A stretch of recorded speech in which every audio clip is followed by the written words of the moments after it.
I'm Brandon, Innovation and Strategy Manager from Eagle County, Colorado. Hey everyone, it's Lilo with the Governor's Office of Information for the state of Colorado. And welcome to Intentionally Left Blank. So this week we're doing something a little different. Usually we do an interview with an innovator or somebody who's just breaking new ground in government. But over the last few weeks, we've had a series of interviews. Jessica Green down at Department of Human Services at the state of Colorado. We met with, Kelly Taylor, the head of the Colorado Digital Service. And in each of these different interviews, we've been dancing around this third rail in government that nobody really wants to make a run at. And that's shadow IT. It's a topic that, everyone knows and kind of talks about, but not in the same way. Really. They kind of skirt the issue sometimes, or they talk about it in different lights. It's talking about there's been a rise of skills in program side staff from a technical perspective that in some ways is putting them on par with traditional IT skills. But I think what we're kind of seeing is that, shadow IT is almost an essential part of business. In some cases, they've actually got skills that are way beyond traditional IT, and they're venturing into third-party apps, cloud, collaboration tools. And we see traditional IT almost trying to chase them. And in a lot of ways, that produces a really negative atmosphere around the notion of shadow IT. There are people that are out there in the programs that are constantly trying to push security boundaries, go around, like water through a colander to go seek solutions. And I guess Lilo and I just wanted to kind of tear apart our experience with shadow IT. So, we see here at the state of Colorado with 18 different agencies, there's at least 10 little shadow IT groups that are floating around out there that are kind of making their own IT decisions. We came from shadow IT. I came from the department side to IT. We're both liberal arts majors that somehow ended up in technology. And I think we wanted to just have kind of a rational tear apart of what shadow IT is and how to engage them. Rather than try to smash it down or crush it, why not lean into it a little bit? So probably getting a little bit more of the details here in this conversation, so let's dive in. So maybe what we want to do just first is kind of define what shadow IT is. And maybe I can just kind of come from my experience on it. Shadow IT, when you look at traditional IT shops in government, there's a very rote or standard way in which you engage. Certainly, they're there from an IT help desk perspective. They're there for hardware purchases. And I think where we've really seen, the need for shadow IT and kind of where I came from in shadow IT was really around the software collaboration style engagements. Not so much hardware, not so much just tech support, but it was really how do we do things better within the program that I'm working in. And if I dial back, 10 plus years ago, sitting in the state's emergency operations center, we started to branch out and engage on platforms like social media with the rise of social need to get information out. I think Blogger was probably one of our first forays with setting up CO Emergency, and when we bought that URL, I think it was $13. Nice.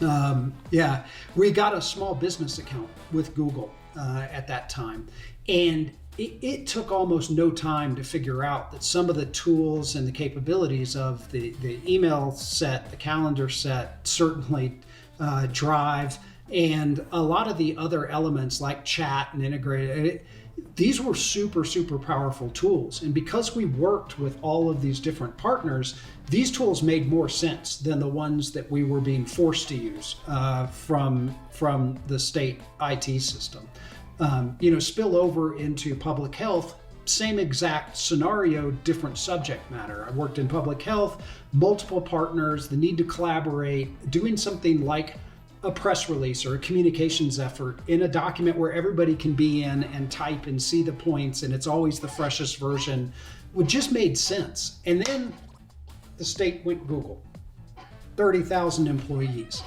And I think, and you and I became that Google team along with Travis, that were trying to move forward. And one of the first things we found was that our roles as shadow IT in departments and working the edges and stuff like that was by far not a unicorn experience. It was happening in every single department.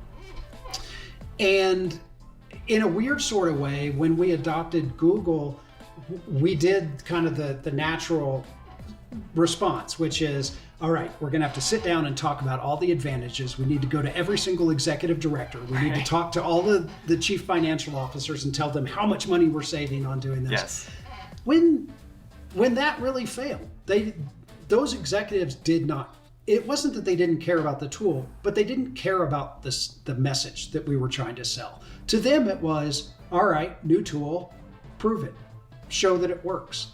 And I think that forced us to reevaluate and go back and start to identify who are those non-traditional IT leaders that could be our ambassadors, our gurus, our team leads within the departments, and then really set us on a journey of how to organize them, how to grow a guerrilla movement, how to grow solutions from within a department up. I mean, we had to literally go, and because of that prove it mentality, right, we had to go back to the agencies specifically, and get them to help us advocate for this new tool set. And because at the time, it's one of those things where agencies will see that there's like this new technology tool, but a lot of times it felt very forced. Like it was one of those things that, here comes big IT with their new technology tool that they're just kind of cramming down everyone's throats.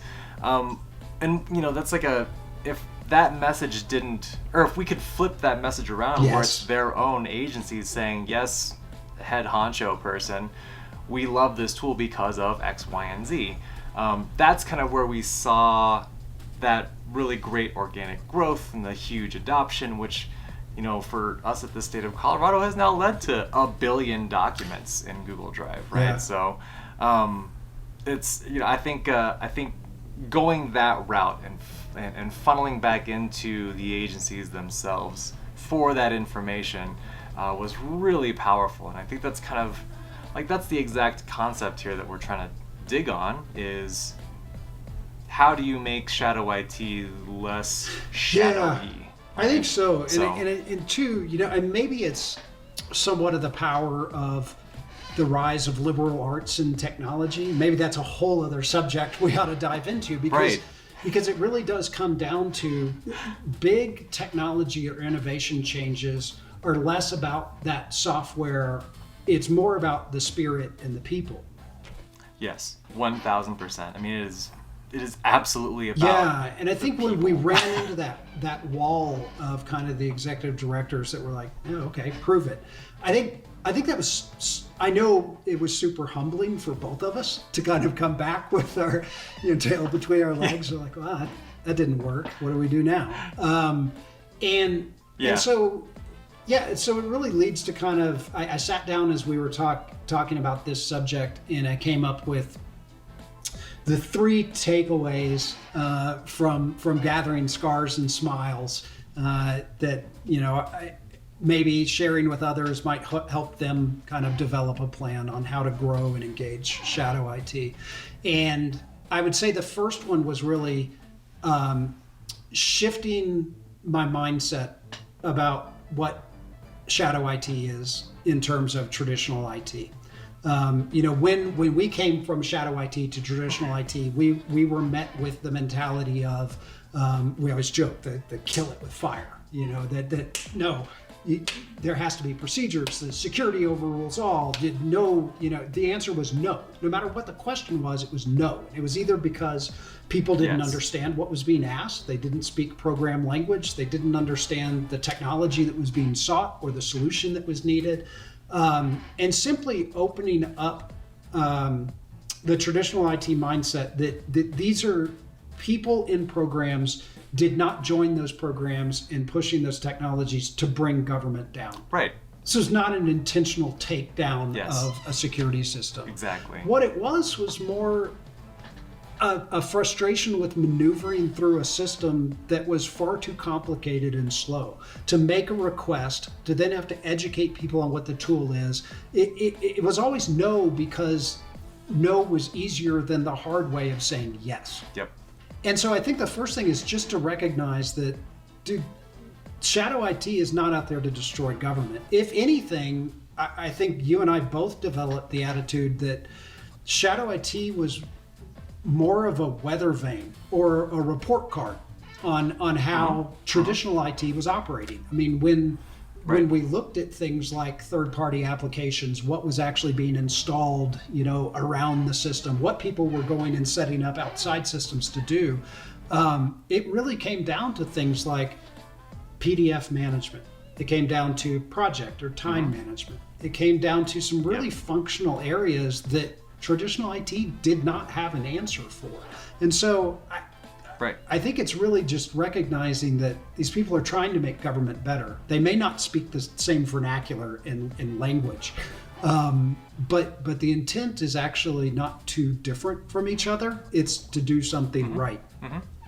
So I think first, just changing mindsets. Agreed. I think the second one was really falls down on how to identify and organize shadow IT. And this is a guerrilla movement. Yeah. I mean, when we came back from those executive director meetings, the first thing we did was sit down and say, all right, we know there are advocates and assets that are out there. How do we get to them?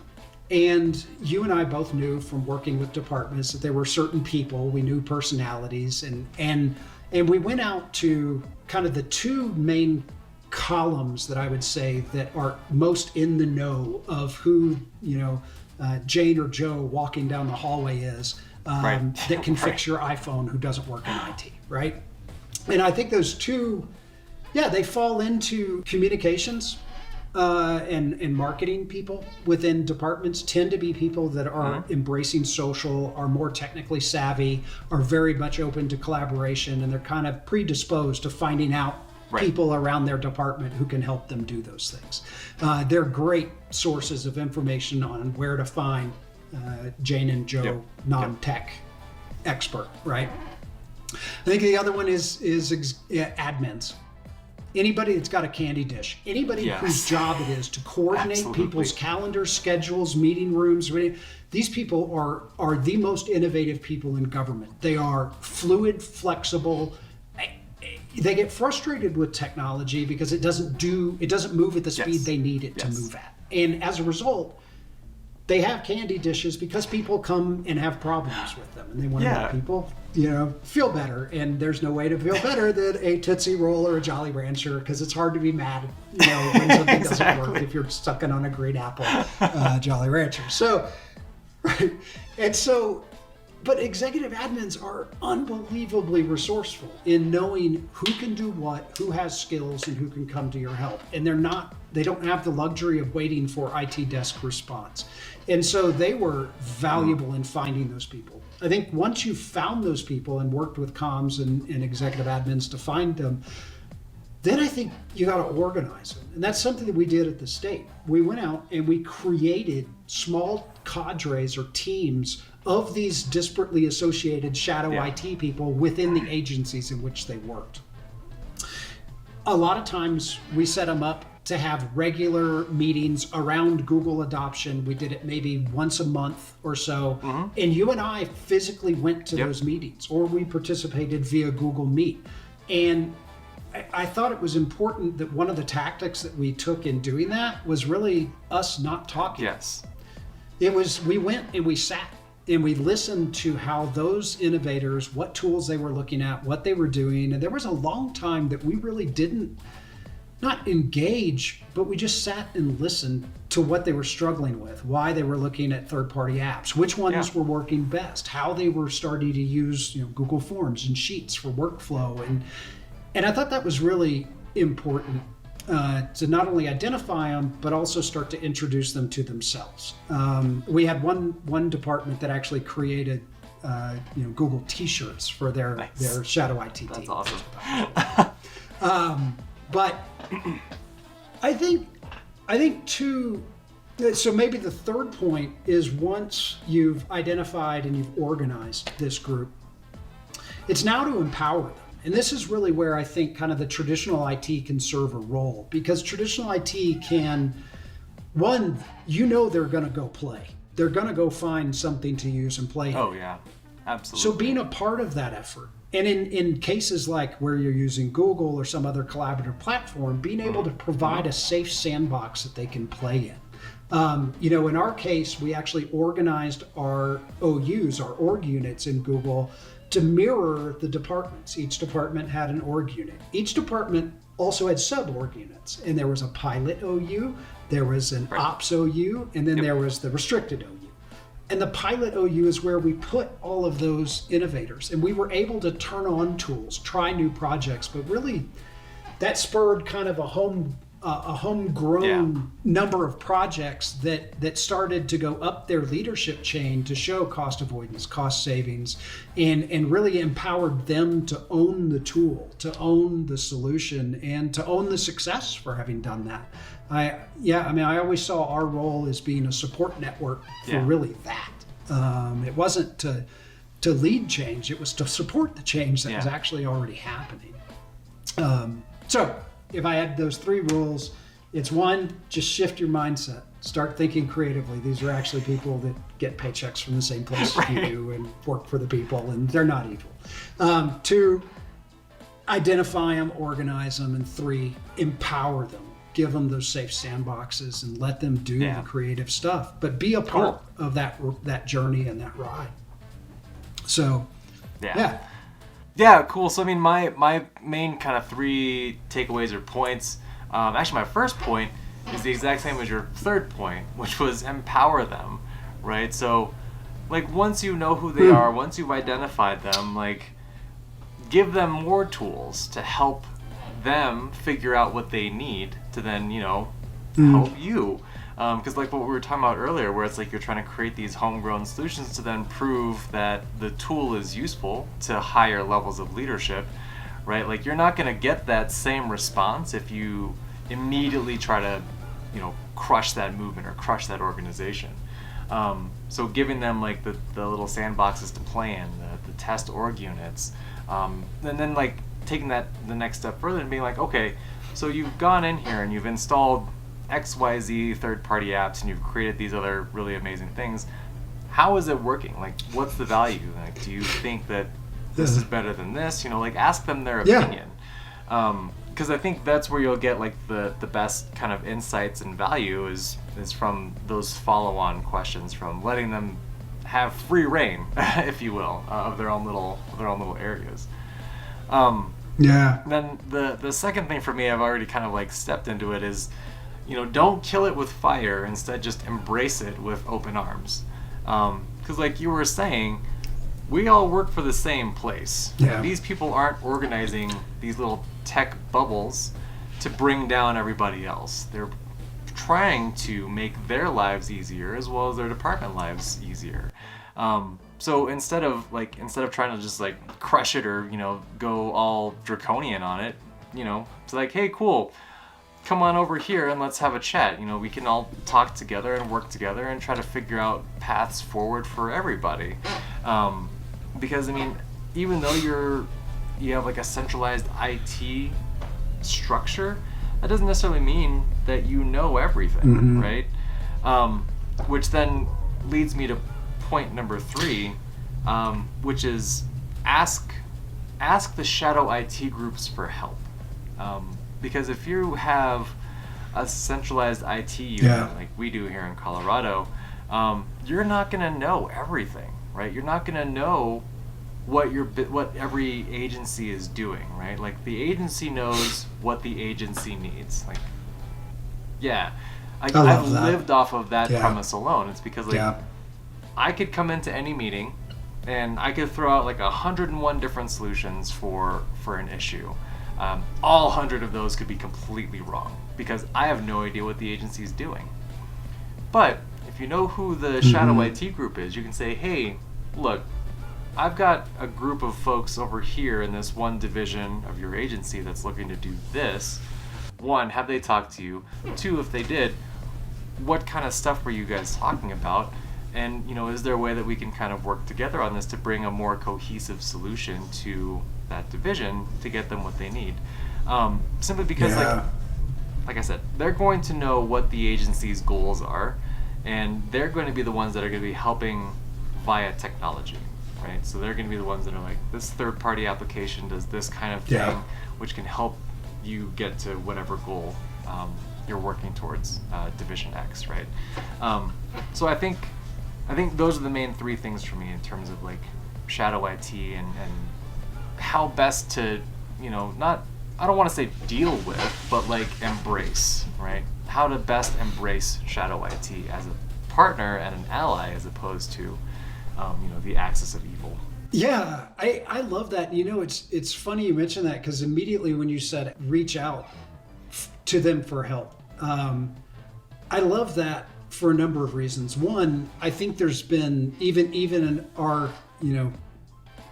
10 plus years now at state of Colorado and now at Eagle, there's been a shift in terms of IT purchases, a big one, and where I see programs now is with that rise of technology familiarity in their personal lives, knowing what's possible with third-party solutions that are actually affordable online that they can go and do with a P card instead of a traditional $250,000 budget.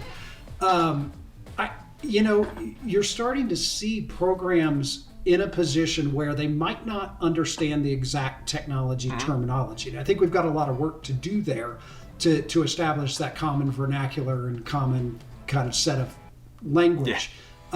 We need that Rosetta Stone to be able to have that conversation between programs and technology.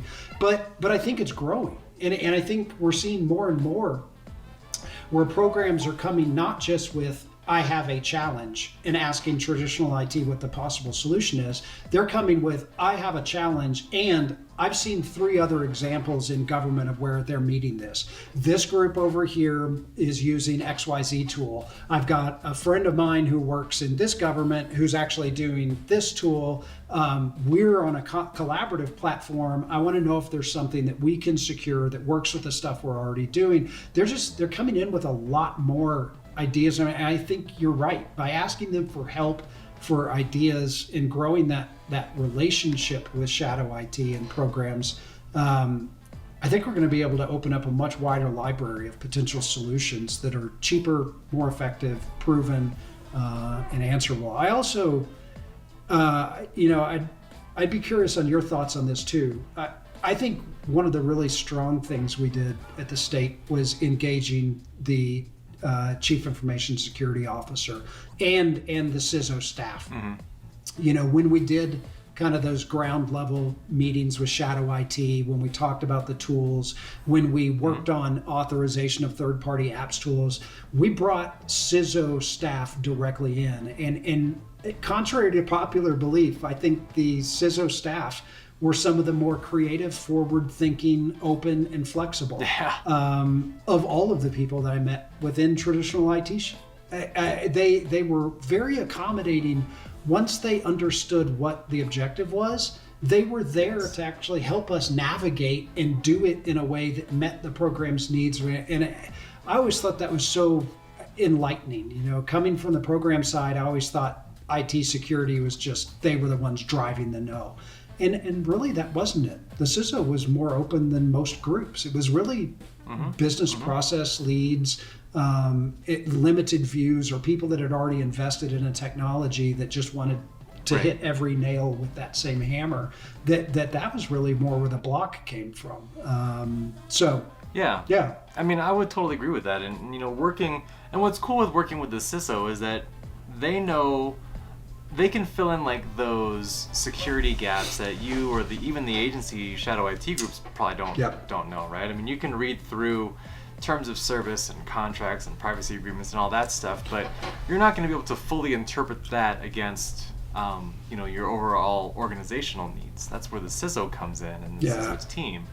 Absolutely working with them to find a solution and like navigate a path. Like that's like 100% a thing that I would recommend for anyone going this path, because the more that you can get their buy-in, honestly, then the easier things kind of become just overall, where it's like, then you know that the CISO has approved XYZ product already, then you could take that and kind of populate it around to the other groups or agencies or whomever needs it, knowing full well that it's already been blessed by your security team. Yeah. So, I mean, I think that's a really important step as well. Yeah, and I think that form that you originally developed. So we set up a form for third-party application requests, like through the Chrome Web Store. We set up a private Chrome store of approved apps that were gray and whitelisted and blacklisted. And I think when you sat down to develop that form with the CISO staff, I think it also enabled us to understand where they were coming from. In terms of development parameters, access, and that kind of thing. I think it offset some of their burden of responsibility in feeling like they had to constantly be the front line of discussing and always coming in and saying no. We gave them kind of a middle ground. And I think that engagement was really helpful in working, kind of balancing between Shadow IT's wanting to move fast and CISO's need for us to move fast but secure. And I thought that was a really good kind of balance point. Yeah. Well, cool. Well, look, thanks for joining us today, for Lilo and I just jumping in and diving a little bit more on what Shadow IT is and kind of sharing some of our success and failure stories. And I'd be really curious what role Shadow IT plays in your organization. Leave some comments down below, jump into the public sector community. I think this is a big area for us to explore further. Yeah, thanks for watching this week's episode. It was a little bit different, but I think it was just something that, we wanted to do and kind of wanted to talk about. But yeah, like Brandon was saying, if you have additional experiences or comments and you want to throw those in the comments section below or in the public sector community, please do.